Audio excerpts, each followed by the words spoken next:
अच्छा भैया, अस्सलाम वालेकुम एवरीवन। आई होप कि आप लोग खैरियत से होंगे और मेरी आवाज़ सुन सकते होंगे। और काफ़ी दिनों बाद मेरी आवाज़ सुन के जो बड़ा अच्छा महसूस कर रहे होंगे आप लोग। और उम्मीद है कि आप लोगों की जो विंटर वेकेशंस हैं खैरियत के साथ गुजरी होंगी, एंजॉय किया होगा आप लोगों ने। और ये बड़ी इंटरेस्टिंग बात है कि जब कराची में विंटर्स स्टार्ट होती हैं तो वेकेशंस ख़त्म हो जाती हैं। बट एनीवेज, वेकेशंस तो मिल गई आप लोगों को। एग्जाम के बाद हमारी 2-3 क्लासेस हुई थी। और उन 2-3 क्लासेस में जो है वो हमने जो पेपर 1 और पेपर 2 था वो शायद डिस्कस किया था हम लोगों ने, या थोड़ा बहुत रह गया था, लेकिन बहरहाल हमने डिस्कस कर लिया था।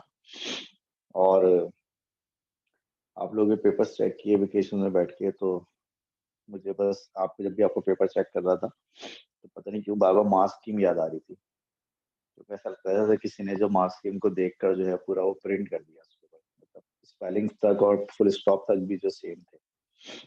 फिर थोड़ी सी रिसर्च की तो पता चला कि माशाल्लाह से एएस का जो हमारा बैच आया है, आपकी दफ़ा वो काफ़ी जो है वो होनहार बच्चों का बैच आया है। खास तौर पे जो कुछ ऑब्वियस ग्रुप है बच्चों का।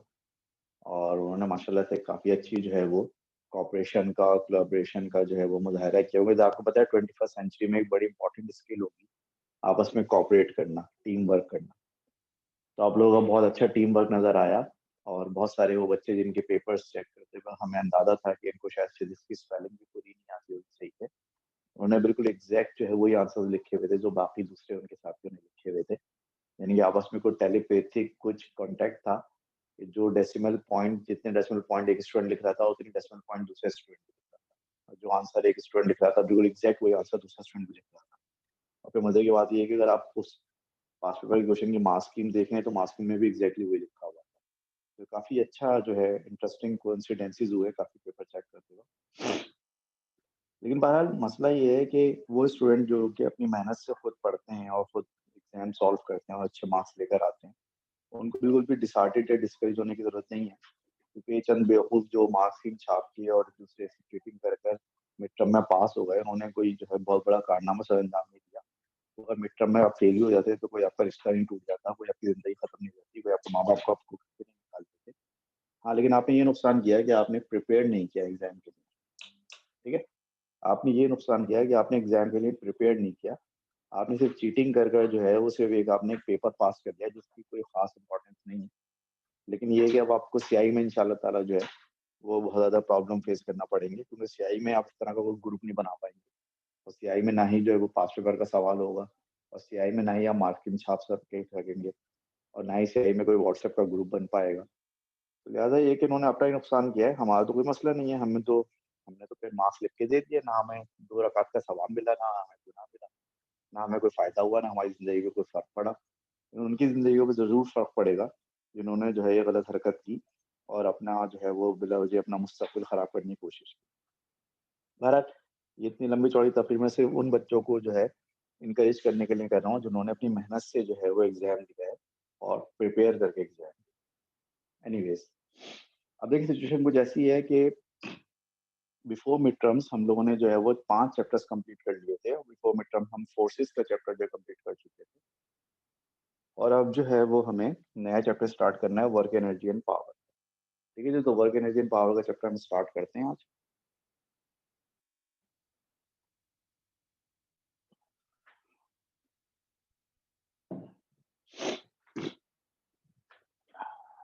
आप लोग को आवाज़ मेरी क्लियर आ रही है?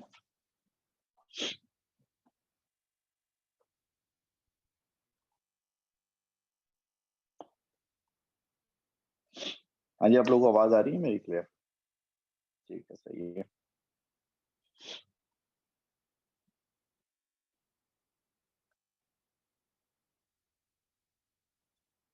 ऑलराइट, तो आज हम जो है वो नया चैप्टर स्टार्ट करेंगे इंशाल्लाह ताला, और वो है work energy and power, chapter number 6। Today is 11 जनवरी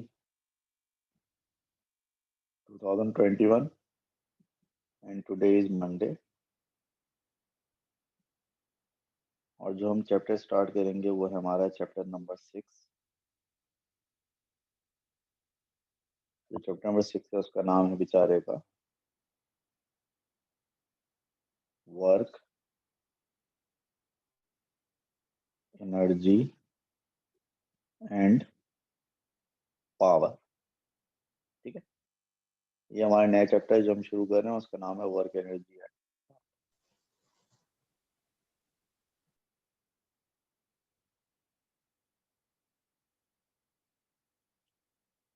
इसको ठीक है जी, वर्क एनर्जी एंड पावर के चैप्टर में स्टार्ट करना। सर स्क्रीन शेयर कर दें।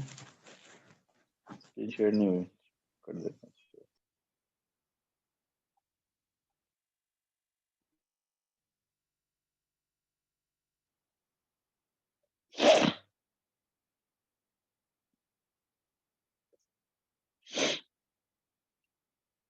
ठीक है जी, वर्क एनर्जी पावर का चैप्टर हम स्टार्ट करेंगे। अब इस चैप्टर में हमें करना है क्या, इस चैप्टर में हमें करना है ये कि बेसिकली सबसे पहले हम इस चैप्टर में बात करेंगे किसके ऊपर, सबसे पहले इस चैप्टर में बात करेंगे वर्क के ऊपर। ठीक है, वर्क का कॉन्सेप्ट पढ़ेंगे, उसके बाद जो है हम इसमें एनर्जी का कॉन्सेप्ट पढ़ेंगे। एनर्जी का कॉन्सेप्ट पढ़ने के बाद फिर हम law of conservation of energy का कॉन्सेप्ट पढ़ेंगे।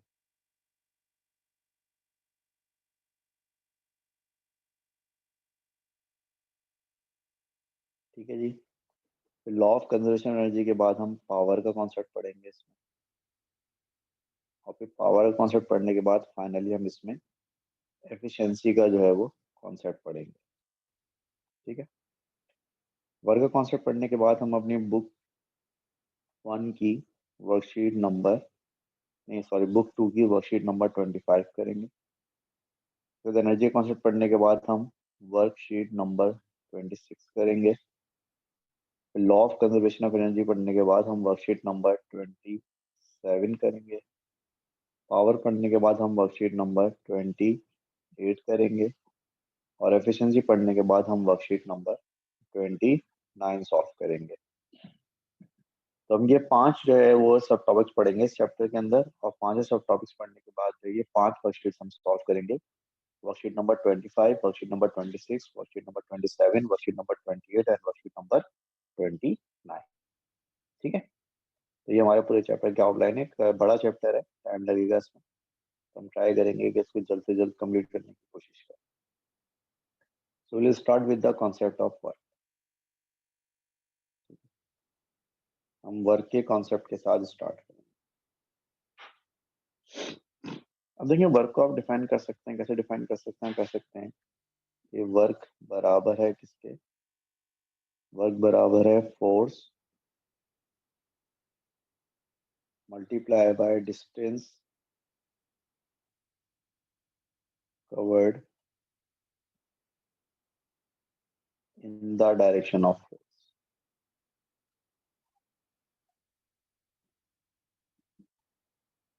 ठीक है, symbolically W is equal to F into S, या F इंटू डी भी कह सकते हैं इसको आप चाहें तो। SI यूनिट इज जूल,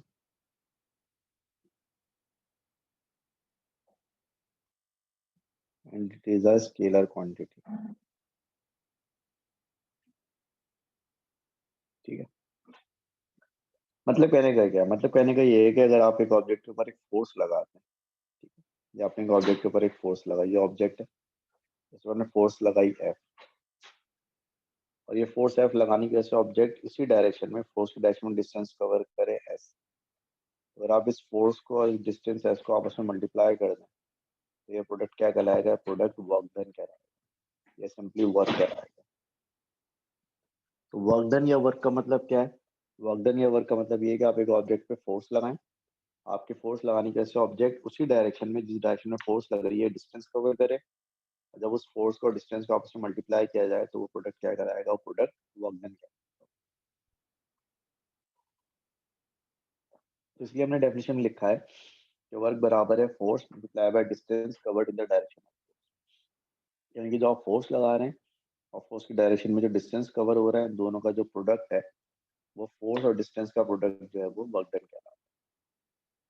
अच्छा, अब ये एक स्केलर क्वांटिटी है, स्केलर क्वांटिटी होने का मतलब है कि इसमें डायरेक्शन की इंपॉर्टेंस नहीं है, और उसके ऐसा यूनिट जूल है। ये जूल कैसे आता है, ये जूल ऐसे आता है तो फोर्स को आप न्यूटन में नापते हैं, डिस्टेंस को आप मीटर में नापते हैं, और जो न्यूटन मीटर है इसको हम क्या कहते हैं, इस न्यूटन मीटर को हम जूल कहते हैं, कैपिटल जे से शो करते हैं। यहाँ पर एग्जामिनर आपसे डेफिनेशन ऑफ जूल भी पूछ सकता है, ठीक है। तो देखिए जब भी एग्जामिनर आपसे किसी यूनिट की डेफिनेशन पूछता है ना, कि how define joule, define Newton, define what, define pascal, define coulomb, देखिए कोई भी जो यूनिट की डेफिनेशन होती है ना, उसका मतलब ये होता है कि वो एक कितने के बराबर होगा। यानी अगर एग्जाम में आपसे पूछता है कि डिफाइन न्यूटन, तो उसका मतलब है कि एग्जाम में आपसे बेसिकली पूछ रहा है कि बताओ एक न्यूटन कितनी फोर्स होता है। एग्जाम में आपसे कहता है कि डिफाइन वॉट, तो बेसिकली एग्जाम में आपसे पूछ रहा होता है कि 1 वॉट कितनी पावर को कहता है। एग्जामिनर आपसे कहता है डिफाइन जूल, तो मतलब एग्जामिनर बेसिकली आपसे कह रहा है बताओ 1 जूल कितने वर्क को कहता है। तो 1 जूल की डेफिनेशन ये होगी कि if a force of 1 Newton, ठीक है, if a force of 1 Newton moves an object, a force of 1 Newton moves an object by 1 meter in the same direction. ठीक है, if a force of 1 Newton moves an object by 1 meter in the same direction, then work done is 1 joule. ठीक है, तो 1 joule work done का मतलब ये है कि आप एक ऑब्जेक्ट पे 1 न्यूटन की फोर्स लगाएं और वो उसी डायरेक्शन में 1 मीटर का डिस्टेंस कवर करे, तो फिर आप जो वर्क डन करेंगे वर्क डन क्या कहलाएगा, वो वर्क डन 1 जूल कहलाएगा। ठीक है, बाकी ये तो मैं आपको बता ही चुका हूँ कि वर्क डन जो है स्केलर क्वांटिटी होता है, वर्क डन में डायरेक्शन इंपॉर्टेंट नहीं होता।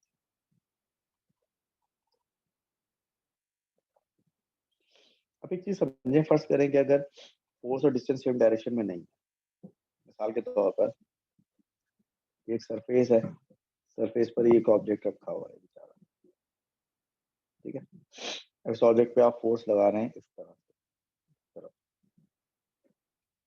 इस तरफ फोर्स लग गई, और डिस्टेंस कवर हो रहा है इस डायरेक्शन में, ये डिस्टेंस कवर हो रहा है इस डायरेक्शन में, और दोनों के बीच में एंगल कितना है, दोनों के बीच में एंगल थीटा है। तो वर्क डन मालूम करने के लिए जरूरी है कि फोर्स और डिस्टेंस सेम डायरेक्शन में। अब यहाँ पे प्रॉब्लम ये है कि फोर्स और डिस्टेंस सेम डायरेक्शन में नहीं है, तो फिर हम क्या करेंगे, फिर हम फोर्स के कंपोनेंट बनाएंगे। फोर्स का एक कंपोनेंट ये बनेगा और फोर्स का एक कंपोनेंट जो है वो ये बनेगा। अब जो फोर्स का ये वाला कंपोनेंट बनेगा, ये वाला कंपोनेंट फोर्स का क्या बनेगा, एफ कॉस थीटा बनेगा, और फोर्स का ये वाला कंपोनेंट बनेगा वो क्या बनेगा, एफ साइन थीटा बनेगा। तो डिस्टेंस के साथ सेम डायरेक्शन में कौन है, एफ कॉस थीटा है, जबकि एफ साइन थीटा उसके परपेंडिकुलर है, तो लिहाजा यहाँ पे जो वर्क डन होगा वो कैसे आएगा, यहाँ पे जो वर्क डन आएगा वो ऐसे आएगा कि आप एफ कॉस थीटा यानी कि फोर्स का वो कंपोनेंट जो कि डिस्टेंस के साथ पैरेलल है, आप उस कंपोनेंट को डिस्टेंस से मल्टीप्लाई करेंगे, तो अब एफ कॉस थीटा को मल्टीप्लाई बाय डिस्टेंस करेंगे तो यहाँ पर वर्क डन आ जाएगा। अब फर्स्ट तरह की सिचुएशन कुछ ऐसी है कि जो फोर्स लग रही है वो बिल्कुल परपेंडिकुलर है डिस्टेंस के, डिस्टेंस इस तरफ कवर हो रहा है जबकि फोर्स जो लग रही है वो इधर लग रही है। तो देखिए हमने कहा कि वर्क डन किसके बराबर है, वर्क डन बराबर है F cos theta into distance के। तो यहाँ पर जो है वो फोर्स और डिस्टेंस के बीच में एंगल कितना है, वो है 90 डिग्री। तो हो जाएगा F cos 90 into distance, cos 90 zero होता है, ये पूरा जीरो हो जाएगा, लेकिन no work is being done.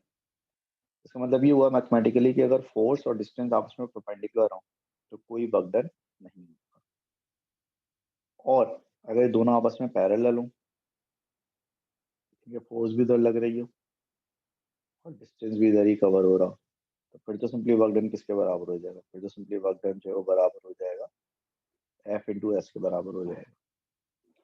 Practically speaking जब फोर्स और डिस्टेंस परपेंडिकुलर होते हैं आपस में, तो ये भी जो वर्क डन होता है ना, ये वर्क डन इस सूरत में जो वर्क डन होता है, ये वर्क डन क्या कहलाता है, ये मिनिमम वर्क डन कहलाता है। तो आपसे बोलेंगे भी कोई फोर्स मिनिमम वर्क डन कब करेगी, तो कोई फोर्स मिनिमम वर्क डन उस वक्त करेगी जब फोर्स और डिस्टेंस आपस में परपेंडिकुलर होंगे। जब फोर्स और डिस्टेंस आपस में परपेंडिकुलर होंगे तो कुछ वर्क डन ही नहीं होगा, जीरो वर्क डन होगा। और ये वाला जो वर्क डन है जब फोर्स और डिस्टेंस आपस में सेम डायरेक्शन में होंगे, तो ये वाला वर्क डन क्या कहलाता है, ये वाला work done maximum work done कहलाता है। ठीक है, तो ये वाला work done maximum work done कहलाता है। तो वर्क डन मैक्सिमम होता है जब फोर्स और डिस्टेंस दोनों आपस में सेम डायरेक्शन में, ठीक है। तो फोर्स और डिस्टेंस जब आपस में सेम डायरेक्शन में होंगे तो work done maximum work done होगा, और फोर्स और डिस्टेंस जब आपस में परपेंडिकुलर होंगे तो वर्क डन जो होगा वो मिनिमम वर्क डन होगा, ठीक है। एक वर्क डन और भी होता है, और उसे हम कहते हैं वर्क डन अगेंस्ट फ्रिक्शन। क्या कहते हैं भाई? Work done against friction. Work done against friction क्या होता है?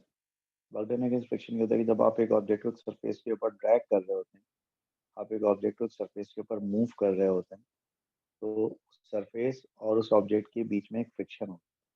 क्या होती है? फ्रिक्शन। फ्रिक्शन जो है ज़ाहिर है वो एक फोर्स होती है जिसके बारे में हम डायनेमिक्स में बात कर चुके हैं। ये जो फ्रिक्शन की फोर्स होती है, तो अगर आप इस फ्रिक्शन की फोर्स को अगर आप मल्टीप्लाई कर दें डिस्टेंस कवर्ड से, ठीक है, आप फ्रिक्शन की फोर्स को मल्टीप्लाई कर दें डिस्टेंस कवर्ड से, तो ये चीज़ क्या कहलाती है? फिर ये चीज़ कहलाती है वर्क डन अगेंस्ट फ्रिक्शन कहलाती है, ठीक है। तो फिर ये चीज़ क्या कहलाती है? ये चीज़ कहलाती है वर्क डन अगेंस्ट फ्रिक्शन। और जो वर्क डन अगेंस्ट फ्रिक्शन होता है बेसिकली ये बराबर होता है हीट प्रोड्यूस के। तो फ्रिक्शन की वजह से जो हीट प्रोड्यूस होती है ये basically work done against friction के बराबर होती है। मिसाल के तौर पर अगर मैं आपको एक एग्जांपल दूं यहाँ पर, मिसाल के तौर पर फर्ज करेंगे भाई यहाँ पर एक ऑब्जेक्ट है, ठीक है? अब ये जो ऑब्जेक्ट है, इस ऑब्जेक्ट पर हम एक फोर्स लगाते हैं। उस ऑब्जेक्ट पे जो हम फोर्स लगा रहे हैं वो फोर्स लगा रहे हैं 100 न्यूटन। अब ये ऑब्जेक्ट एक डिस्टेंस कवर करता है, और ये ऑब्जेक्ट जो डिस्टेंस कवर करता है, डिस्टेंस कवर करता है 2 मीटर। मीन वाइल यहाँ पर बीच में एक फ्रिक्शन भी है, और वो फ्रिक्शन की फोर्स कितनी है? तो फ्रिक्शन फर्ज करें यहाँ पर है 20 न्यूटन की फ्रिक्शन, ठीक है। तो आपने यहाँ पर वर्क डन कितना किया है? यहाँ पर वर्क डन जो होता है बराबर होता है फोर्स मल्टीप्लाई बाय डिस्टेंस। अगर वर्क डन आपने किया 100 न्यूटन मल्टीप्लाई बाय 2 मीटर का डिस्टेंस, तो वर्क डन आपने यहाँ पर किया 200 जूल्स का। वर्क डन कितना किया आपने? 200 जूल्स का। और यहाँ पर वर्क डन अगेंस्ट फ्रिक्शन कितना हुआ, यानी कि हीट कितनी प्रोड्यूस हुई, ठीक है। यहाँ पर वर्क डन अगेंस्ट फ्रिक्शन कितना हुआ, यानी कि हीट कितनी प्रोड्यूस हुई। तो देखें फ्रिक्शन की फोर्स कितनी थी? 20, डिस्टेंस कितना था? 2। तो यहाँ पर वर्क डन अगेंस्ट फ्रिक्शन हुआ 40 जूल्स। तो आपने जो वर्क डन किया वो 200 जूल्स किया, और जो वर्क डन अगेंस्ट फ्रिक्शन हुआ वो कितना हुआ? 40 जूल्स, ठीक है। तो बेसिकली जो आपने वर्क डन किया उसमें से 40 जूल तो हीट की फॉर्म में वेस्ट हो गया, जिसको आप वर्क डन अगेंस्ट फ्रिक्शन कहते हैं या हीट प्रोड्यूस करते हैं। तो आपका जो एक्चुअल वर्क डन बचा वो कितना बचा? 160 बचा। वो 160 बेसिकली इस ऑब्जेक्ट की काइनेटिक एनर्जी के बराबर। अब काइनेटिक एनर्जी पे हम आगे चल के बात करेंगे, बट फिलहाल जो यहाँ पर वर्क डन अगेंस्ट फ्रिक्शन का मतलब ये है कि आपने जितना भी डिस्टेंस कवर किया है उस डिस्टेंस को अगर आप फ्रिक्शन की फोर्स से मल्टीप्लाई कर दें तो वो वर्क डन अगेंस्ट फ्रिक्शन के बराबर होता है। एक और वर्क डन भी होता है, और उस वर्क डन को हम क्या कहते हैं? उसे हम कहते हैं work done by an expanding gas. क्या कहते हैं? Work done by an expanding gas,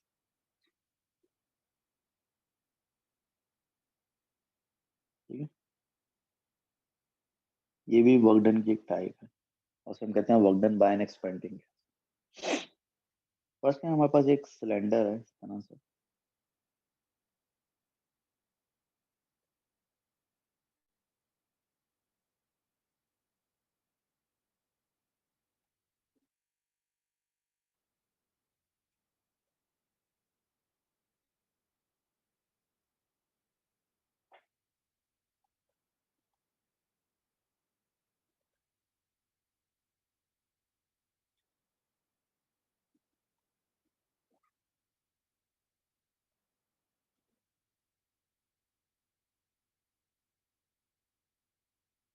ठीक है भाई। फर्स्ट में एक सिलेंडर है, इस सिलेंडर में हमने जो है यहाँ पर, इस सिलेंडर में हमने यहाँ पर एक पिस्टन रखा,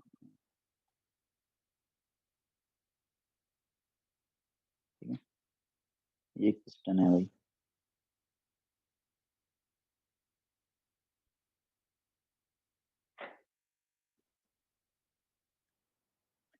अब इस सिलेंडर के अंदर कुछ गैस है, ये गैस के मॉलिक्यूल है,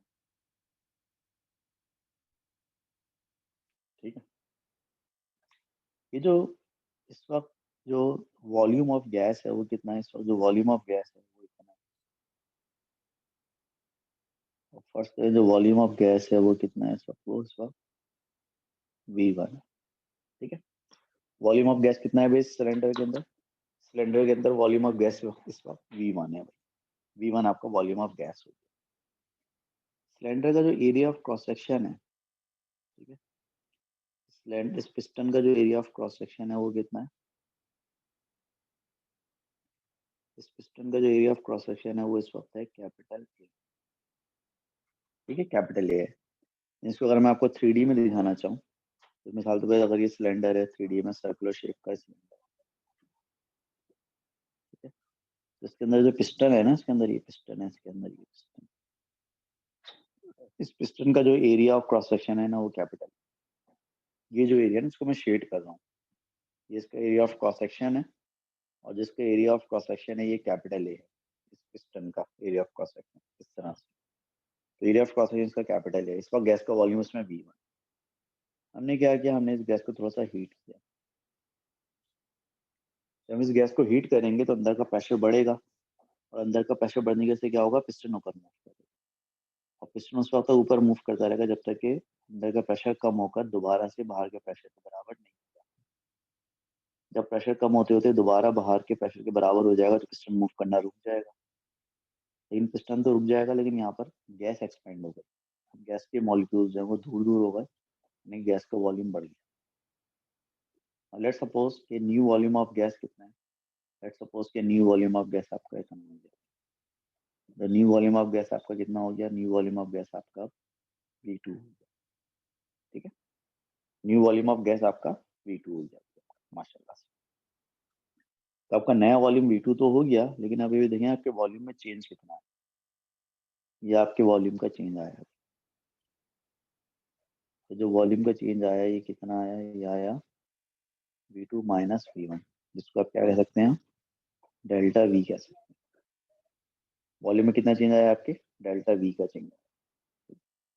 और फर्स्ट करें कि आपका पिस्टन जो मूव किया है, आपके पिस्टन ने कितना मूव किया, तो पिस्टन पहले यहाँ पर था और यहाँ आ गया, जो वर्टिकल डिस्टेंस जो पिस्टन ने मूव किया उसको हम एक्स कर देते हैं। तो एक्स क्या है, x is distance move by the piston,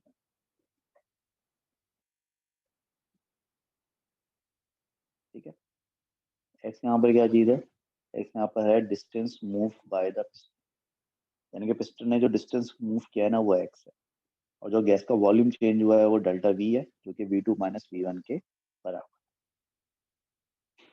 अब मुझे इस डायग्राम को देखकर बताएं गौर से कि अगर मैं यहाँ पर जो है, जो area of cross section of piston है, जो area of cross section of piston है ए, उसको मल्टीप्लाई करूँ डिस्टेंस मूव बाय पिस्टन से, यानी कि ए को मल्टीप्लाई करूँ एक्स से, तो जरा मुझे बताएं कि इस डायग्राम में ये किस चीज के बराबर आएगा। जल्दी फटाफट शाबाश, गौर से देखें सब लोग डायग्राम। इस डायग्राम में अगर मैं area of cross section of piston को ए को मल्टीप्लाई करूँ distance move by piston x, तो ए मल्टीप्लाई बाय एक्स किसके बराबर आएगा इस डायग्राम में, गौर से देखकर बताएं सब लोग शाबाश जल्दी से।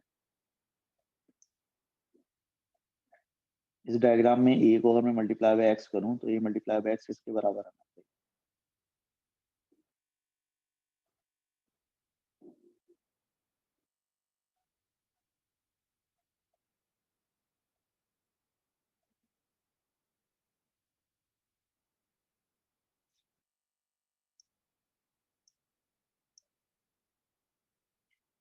ठीक है, नासिर और मुदस्सिर का कहना है कि वॉल्यूम के बराबर आएगा, लेकिन कौन से वॉल्यूम के बराबर आएंगे, तो तीन वॉल्यूम है, V1 है, V2 है, डेल्टा V है। V1 के बराबर आएगा, V2 के बराबर आएगा, डेल्टा V के बराबर आएगा, किसके बराबर आएगा, डेल्टा V। डेल्टा V के बराबर आएगा। देखें आप में से जो लोग इस बात को नहीं समझ पा रहे वो देखें जरा इसको, देखें पहले आपका पिस्टन यहाँ पे था मिसाल के तौर पर, ठीक है, आपका पिस्टन ऊपर मूव करके यूं आ गया, इधर आ गया, इधर आ गया, आपका ऐसे ही हुआ ना, पिस्टन मूव करके ऊपर आ गया, तो ये जो यहाँ से यहाँ तक का डिस्टेंस है ये कितना है, ये एक्स है। तो अब इस एरिया को इस डिस्टेंस एक्स से मल्टीप्लाई करेंगे तो ये वाला वॉल्यूम आ जाएगा, ये वाला वॉल्यूम क्या चीज़ है? ये वाला वॉल्यूम जो आपका डेल्टा वी है, चेंज इन वॉल्यूम। क्योंकि सिलेंडर का जो वॉल्यूम होता है वो किसके बराबर होता है? ए इंटू एच के बराबर, जिसको आप पाई आर स्क्वायर एच भी कहते हैं। तो पाई आर स्क्वायर तो एरिया ऑफ पिस्टन हो गया, और एच जो वो हाइट या डिस्टेंस हो गया जो कि पिस्टन कर रहा है। तो अगर आप एरिया ऑफ क्रॉस सेक्शन को हाइट से मल्टीप्लाई करेंगे तो वॉल्यूम आएगा, और ये कौन सा वॉल्यूम आएगा? Delta we, change in volume. ठीक है, बेसिकली ए इंटू एक्स जो यहाँ पर किसके बराबर होगा? ए इंटू एक्स यहाँ पर डेल्टा वी के बराबर होगा, चेंज इन वॉल्यूम के बराबर। पहली बात समझ में आ गई सबके? तो ए इंटू एक्स किसके बराबर हो गया? चेंज इन वॉल्यूम के बराबर हो गया। अब आ जाए हम जरा वर्क डन पे। देखिए वर्क डन जो होता है कोई भी, वो किसके बराबर होता है? वर्क डन कोई भी बराबर होता है फोर्स मल्टीप्लाई बाय डिस्टेंस के बराबर होता है। यहाँ पे जो डिस्टेंस कवर हुआ है, कितना कवर हुआ? एक्स कवर हुआ है। यहाँ पे जो वर्क डन हुआ है, वर्क डन किसके बराबर हुआ? वर्क डन बराबर हुआ एफ इंटू एक्स। बचपन से आप लोग पढ़ते आ रहे हैं प्रेशर किसके बराबर होता है? प्रेशर बराबर होता है फोर्स अपॉन एरिया। ठीक है, ठीक है। जो आपको प्रेशर होता है बराबर होता है फोर्स अपॉन एरिया के बराबर होता है। तो यहाँ से फोर्स किसके बराबर होगी? यहाँ से फोर्स बराबर होगी प्रेशर मल्टीप्लाई बाय एरिया। तो आप फोर्स की जगह रिप्लेस करेंगे प्रेशर मल्टीप्लाई बाय एरिया और आगे एक्स। तो आपका जो वर्क डन है वो किसके बराबर हुआ? Pressure into area into x. By the way area into x किसके बराबर है? एरिया इंटू एक्स बराबर है चेंज इन वॉल्यूम के, डेल्टा वी के बराबर। लिहाजा आपका वर्क डन यहाँ पर किसके बराबर हो जाएगा? वर्क डन आ जाएगा पी इंटू डेल्टा वी के बराबर। तो ये आपने एक फॉर्मूला ड्राइव कर लिया फॉर वर्क डन के लिए। और फॉर वर्क डन जो आपने फॉर्मूला ड्राइव किया है पी डेल्टा वी, इसमें पी का मतलब है प्रेशर ऑफ गैस, और डेल्टा वी का मतलब है change in volume of the gas. इसका मतलब ये हुआ कि अगर एक गैस एक्सपेंड कर रही है तो उसमें जो एक्सपेंशन होगा, जो वॉल्यूम में चेंज होगा, और जो प्रेशर होगा, यानी प्रेशर कौन सा प्रेशर होना चाहिए? Constant pressure. जो गैस का कांस्टेंट प्रेशर है उसको जब आप मल्टीप्लाई करेंगे उसके चेंज इन वॉल्यूम से, तो उसका वर्क डन निकल आएगा जो कि गैस ने किया होगा, and that work done is called work done by an expanding gas. यानी कि जब कोई गैस एक्सपेंड करती है, तो एक एक्सपेंड करती हुई गैस जो वर्क डन करती है, वो वर्क डन किसके बराबर होता है? वर्क डन बराबर होता है आपका P multiply by delta we के बराबर होता है, जिसमें पी का मतलब होता है गैस का प्रेशर, और डेल्टा वी का मतलब होता है चेंज इन वॉल्यूम, यानी गैस ने कितना एक्सपेंड किया। तो गैस जितना एक्सपेंड करेगी तो वो उसका वॉल्यूम का चेंज और उसका प्रेशर को मल्टीप्लाई करें तो वो work done bye expanding gas के बराबर हो जाता है। ठीक है, अच्छा। एक वर्क डन और भी होता है, और उस वर्क डन को हम कहते हैं वर्क डन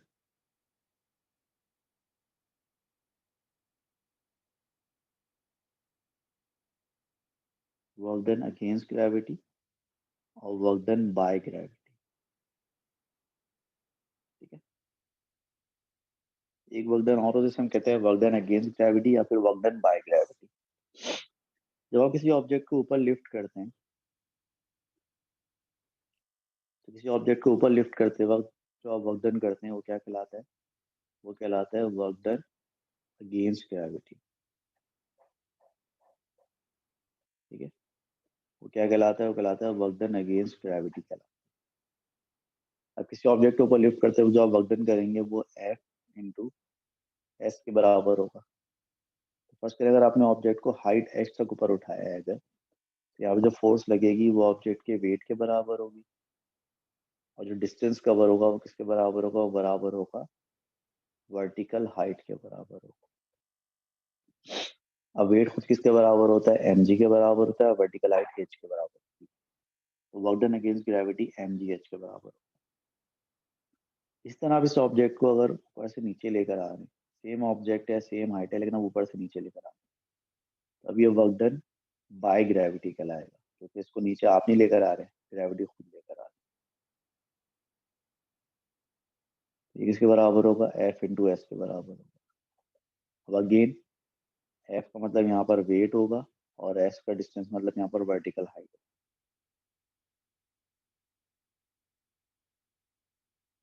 ठीक है, तो अगेन ये एम जी एच के ही बराबर होगा। तो वर्क डन अगेंस्ट ग्रेविटी भी एम जी एच होता है, वर्क डन बाय ग्रेविटी भी एम जी एच होता है। बस फर्क ये होता है कि वर्क डन अगेंस्ट ग्रेविटी कब होता है? जब आप ऑब्जेक्ट को ऊपर लिफ्ट कर रहे हो, और वर्क डन बाय ग्रेविटी कब होता है? जब ऑब्जेक्ट को आप नीचे लेकर आ रहे हो। ठीक है जी? तो हमने कोई डिफरेंट टाइप के वर्क डन जो डिस्कस किए। अब हम ऐसा करते हैं कि इसकी वर्कशीट सॉल्व करते हैं, उसकी वर्कशीट हमें सॉल्व करनी है वर्कशीट नंबर 25। तो हम निकालेंगे वर्कशीट नंबर 25 भाई।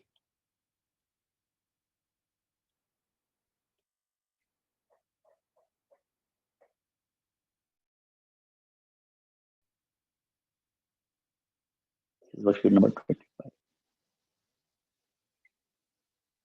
या वर्कशीट नंबर 25 मार्केट में देखेंगे जरा इसको। पहला सवाल है, a team of 9 dogs can pull a sledge with a combined force of 800 Newton at a speed of 1.5 meter per second for 360 minutes. So what is the average work done by each dog during this time? कह रहे हैं कि 9 dogs हैं, उनकी एक team है जो कि स्लैश को पुल कर रही है, 800 न्यूटन की फोर्स लगा रही है और 1.5 मीटर की स्पीड से। ठीक है, 9 डॉग्स की एक टीम है जो कि एक स्लैज को पुल कर रही है, कंबाइंड फोर्स लगा रही है 800 न्यूटन की, और जिस स्पीड से स्लैज को पुल कर रही है वो स्पीड है 1.5 मीटर पर सेकंड 360 मिनट्स तक। तो आपकी स्पीड है 1.5 मीटर पर सेकंड, टाइम आप ले रहे हैं 360 मिनट्स मल्टीप्लाई बाय 60 सेकेंड्स। ठीक है, फोर्स आप कितने लगा रहे हैं? फोर्स आप लगा रहे हैं 800 न्यूटन आपकी कंबाइंड फोर्स है 9 डॉग्स की। तो एक डॉग की फोर्स कितनी होगी? 800 डिवाइड बाय 9। ठीक है, तो कह रहे हैं कि what is the average work done by each dog, एक डॉग कितना वर्क डन करेगा यहाँ पर। तो वर्क डन बराबर होता है फोर्स इंटू डिस्टेंस के, यहाँ पर वर्क डन बराबर होगा force into speed into time के। उसकी वजह यहाँ पर जो आपका डिस्टेंस आएगा वो स्पीड को टाइम से मल्टीप्लाई करके आएगा। अब एक डॉग जो एवरेज फोर्स लगा रहा है वो 800 डिवाइड बाय 9 लगा रहा है, स्पीड जो है 1.5 है और टाइम जो है वो है 360 मल्टीप्लाई बाय 60। 9 1 जा 9, 9 4 जा 60, तो 800 इंटू 1.5 हो जाएगा 1200, 1200 इंटू 4 इंटू 60। अगर ये देखना कितना बनता है भाई यार, ये 1200 इंटू 4 इंटू 60,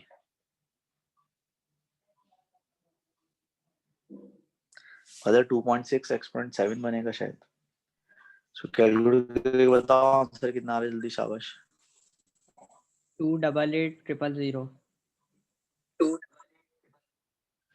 288,000। तो कितना हुआ ये एक्सपोनेंट में, कितना हुआ? 2.9 exponent 6।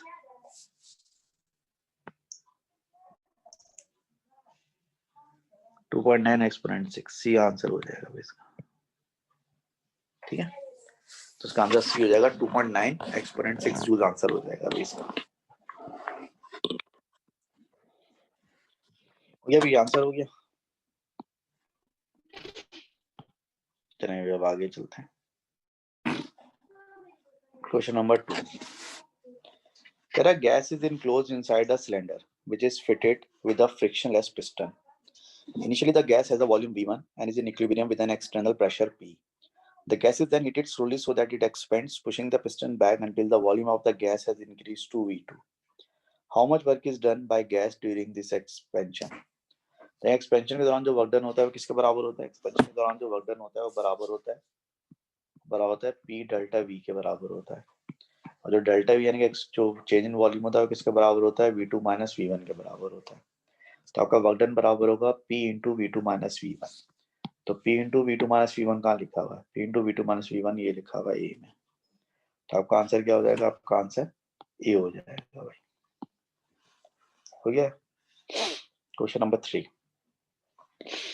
a piston in a gas supply pumps an area of 500 centimeters square and it moves a distance of 30 centimeter during one stroke.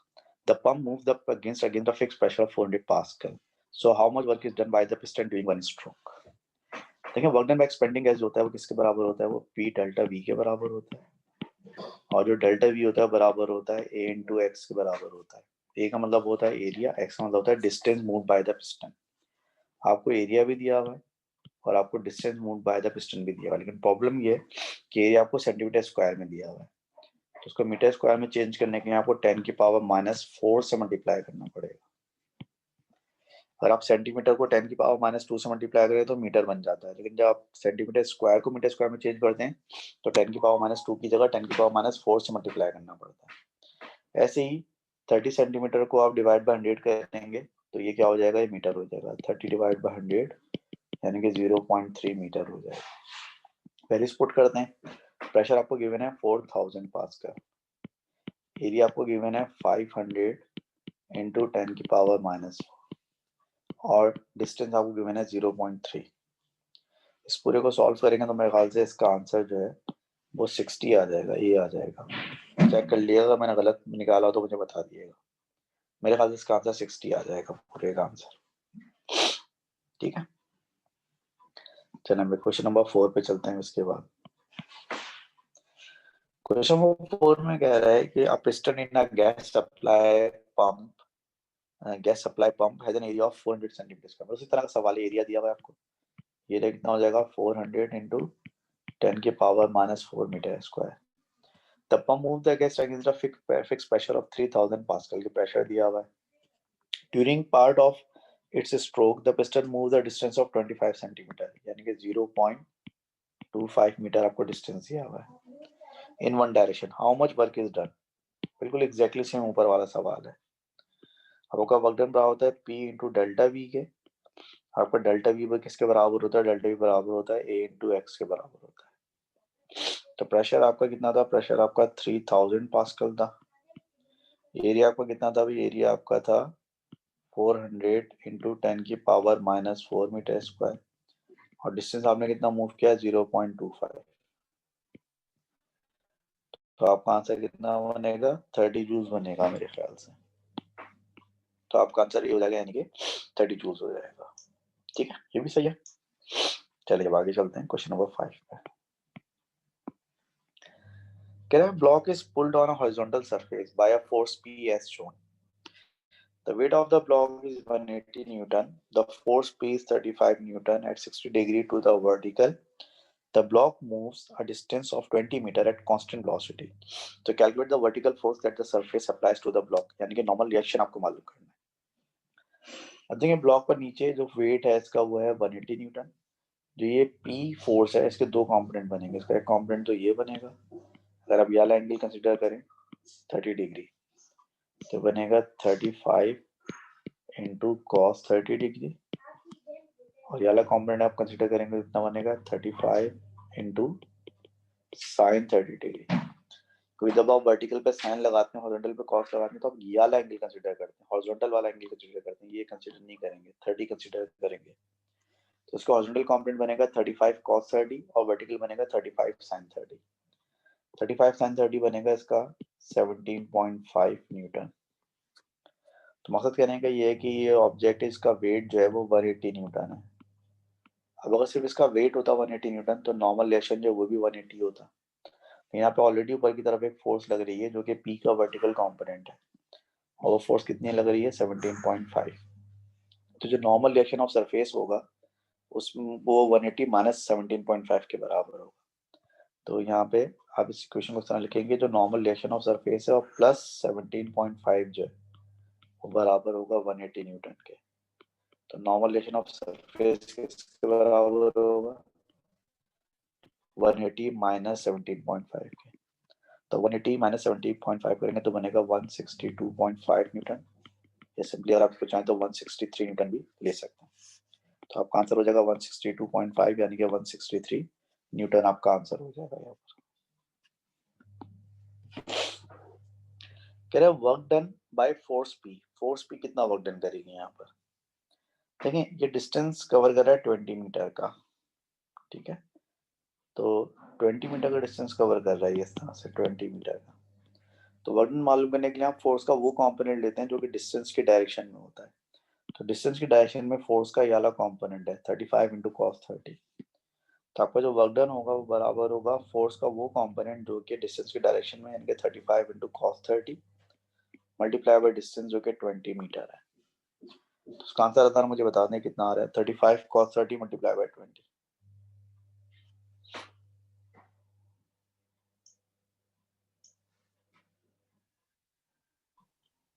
606.2।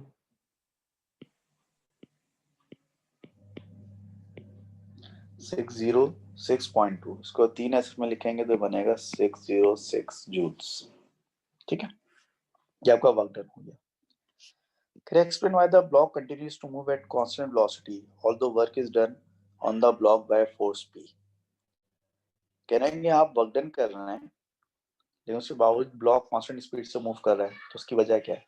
उसकी वजह ये है कि आप जो वर्क डन कर रहे हैं ना, ये ब्लॉक मूव हो रहा है मिसाल के तौर पर, या ब्लॉक को मूव कर रहा है, आप फोर्स लगा रहे हैं, ठीक है? तो कोई चीज कांस्टेंट स्पीड से कब मूव करती है? जब फॉरवर्ड और बैकवर्ड फोर्स बराबर हो। यहाँ पे बैकवर्ड फोर्स क्या होगी? यहाँ पे बैकवर्ड फोर्स होगी फ्रिक्शन। तो आप जितनी फोर्स लगा रहे होंगे फ्रिक्शन की फोर्स भी इतनी होगी, तो चूंकि आपकी फॉरवर्ड और बैकवर्ड फोर्स बराबर होगी इसलिए आप कांस्टेंट वेलोसिटी से मूव कर रहे हैं। और जब आपकी फॉरवर्ड और बैकवर्ड फोर्स बराबर होगी तो आप जितना भी वर्क डन कर रहे होंगे वो सारे का सारा वर्क डन अगेंस्ट फ्रिक्शन में कन्वर्ट हो रहा होगा, यानी कि दूसरे अल्फाजों में हीट एनर्जी में कन्वर्ट हो रहा होगा। इस वजह से आपका ऑब्जेक्ट कांस्टेंट स्पीड से मूव कर रहा है, वो स्पीड गेन नहीं कर पा रहा। स्पीड क्यों नहीं गेन कर पा रहा? क्योंकि आप जितने भी वर्क डन कर रहे हैं सारा का सारा वो हीट की फॉर्म में कन्वर्ट हो रहा है, कोई भी वर्क डन काइनेटिक एनर्जी में कन्वर्ट नहीं हो रहा। क्योंकि अगर आपका वर्क डन काइनेटिक एनर्जी में कन्वर्ट हो रहा होता तो फिर स्पीड बढ़ रही होती है ऑब्जेक्ट की। उसका जवाब ये होगा कि since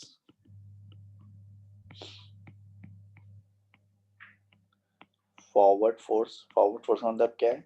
P cos 30 degree is equal to force of friction, क्योंकि फॉरवर्ड फोर्स है फोर्स ऑफ फ्रिक्शन के बराबर है, therefore all work done is converted to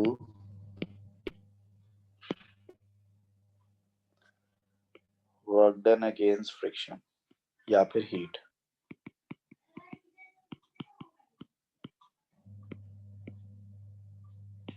ठीक है, तो चूंकि यहाँ पर फॉरवर्ड फोर्स आपकी P cos 30 है वो फोर्स ऑफ फ्रिक्शन के बराबर है, क्योंकि रिजल्टेंट फोर्स 0 आप कांस्टेंट वेलोसिटी से मूव कर रहे हैं। तो आपका सारे का सारा वर्क डन जो है किसमें चेंज हो रहा है? आपका सारे का सारा वर्क डन जो है हीट में चेंज हो रहा है, यानी कि थर्मल एनर्जी में चेंज हो रहा है, या फिर वर्क डन अगेंस्ट फ्रिक्शन में चेंज हो रहा है। ये मसला है। ठीक है जी, चलें उसका दिख रहा है explain in terms of forces why the block remains in equilibrium. कह रहे हैं फोर्सेस के हिसाब से बताएं कि ब्लॉक इक्विलिब्रियम में क्यों है। ब्लॉक इक्विलिब्रियम में इसलिए है कि उस पर जो अपवर्ड और डाउनवर्ड फोर्स लग रही है वो बराबर है, और जो फॉरवर्ड फोर्स लग रही है और जो बैकवर्ड फोर्स फ्रिक्शन लग रही है वो भी बराबर है, तो लिहाजा रिजल्टेंट फोर्स टोटल 0 है। जब रिजल्टेंट फोर्स टोटल 0 होगी तो ये ऑब्जेक्ट इक्विलिब्रियम में होगा और इसमें कोई टर्निंग इफेक्ट भी नहीं है। तो दो कंडीशन होती है ना इक्विलिब्रियम की, रिजल्टेंट फोर्स भी 0 हो, रिजल्टेंट मोमेंट भी 0 है। तो इन टर्म्स ऑफ फोर्सेज अगर हम बात करें तो in terms of forces equilibrium में क्यों है? क्योंकि द टोटल अपवर्ड फोर्सेस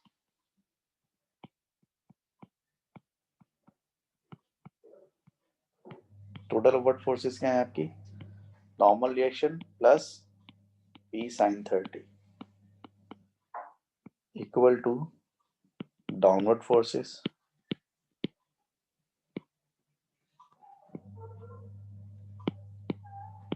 और डाउनवर्ड फोर्स क्या है आपकी? वेट। सिमिलरली जो आपकी फॉरवर्ड फोर्सेज है, फॉरवर्ड फोर्स क्या है आपकी? P cos 30 is equal to backward force, और बैकवर्ड फोर्स क्या है आपकी? Force of friction.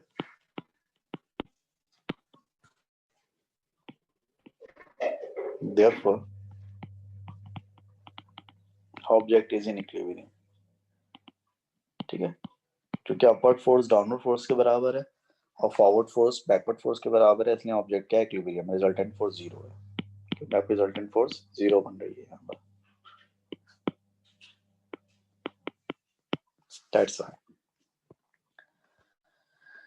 ठीक है जी, एंड दैट्स इट। ये आपकी जो है वर्कशीट 25 जो है कंप्लीट हो गई, यानी कि वर्क के कॉन्सेप्ट अपने डिस्कस कर लिया। अब आगे चलते हैं।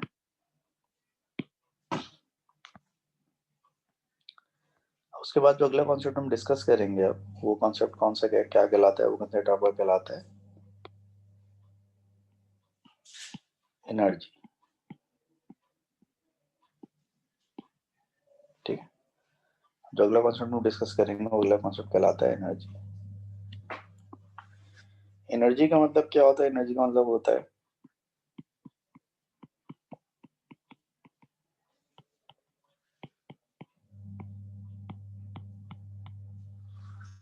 Ability to do work. यानी कि एनर्जी वो एबिलिटी है जिसकी वजह से आप वर्क करते हैं। अगर आपके अंदर एनर्जी नहीं होगी तो आप कोई भी वर्क नहीं कर सकते। तो वर्क को हम ऑलरेडी डिफाइन कर चुके हैं, और वर्क करने के लिए हमें क्या चाहिए होती है? वर्क करने के लिए हमें एनर्जी चाहिए होती है। ठीक है, वर्क को हम ऑलरेडी डिफाइन कर चुके हैं। वर्क करने के लिए हमें क्या चाहिए होती है? वर्क करने के लिए हमें एनर्जी चाहिए होती है। तो एनर्जी का मतलब होता है एबिलिटी टू डू वर्क, यानी काम करने की सलाहियत को हम एनर्जी कहते हैं। एनर्जी जो है वो एक स्केलर क्वांटिटी है, यानी कि इसमें कोई डायरेक्शन वगैरह इंपॉर्टेंट नहीं होती। और एनर्जी की जो एसआई यूनिट होती है वो भी जूल होती है, लाइक वर्क। इस तरह वर्क की एसआई यूनिट जूल होती है, ऐसे एनर्जी की एसआई यूनिट भी क्या होती है? एनर्जी की एसआई यूनिट भी जूल होती है। ठीक है, ये सब बचपन में आप पढ़ चुके हैं कि डिफरेंट काइंड ऑफ एनर्जीज होती हैं आपके पास। ठीक है, डिफरेंट टाइप्स ऑफ एनर्जीज या काइंड्स ऑफ एनर्जी होती हैं आपके पास।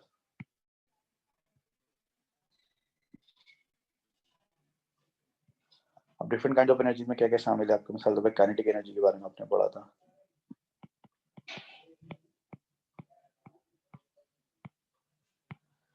काइनेटिक एनर्जी को आप के ई से शो कर दें, या इसको आप जो है वो ई के से भी शो कर सकते हैं।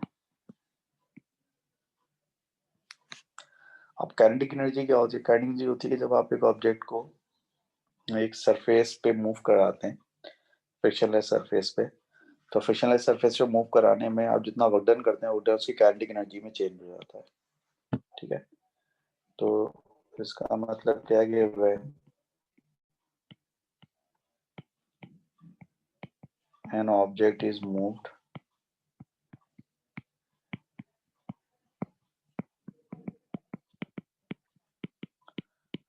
on a frictionless surface, then work done is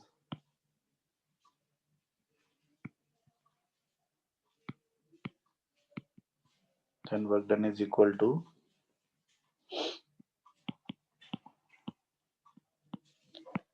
increase in its kinetic energy। यानी कि जब आप एक ऑब्जेक्ट को एक फ्रिक्शनलेस सरफेस पे मूव कराते हैं तो उसको मूव कराने के लिए जितना वर्क डन करते हैं उसकी काइनेटिक एनर्जी में इंक्रीज के बराबर होता है वो। मिसाल के तौर पर फर्ज करें कि एक फ्रिक्शनलेस सरफेस है भैया।